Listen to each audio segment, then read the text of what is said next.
నియోజకవర్గంలో దీన్ని ఇంప్లిమెంట్ చేద్దాం అని ఆయన చెప్పడం జరిగింది.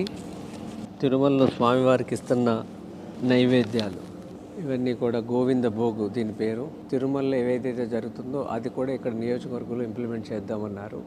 అలాగే ఇక్కడ చూస్తున్న ఈ మట్టి వినాయకుడు ఈ ప్రభుత్వం రాగానే మొదటి పండుగ 100 విగ్రహాలని అక్కడున్న యువకులకి ఎకో కాంటెస్ట్ అనేవాడు పెట్టి భక్తి శ్రద్ధలతో నిమజ్జనం చేస్తే పర్యావరణ రహితంగా ఇంతవరకు భారతదేశంలో ఎక్కడ అలా జరగలేదు.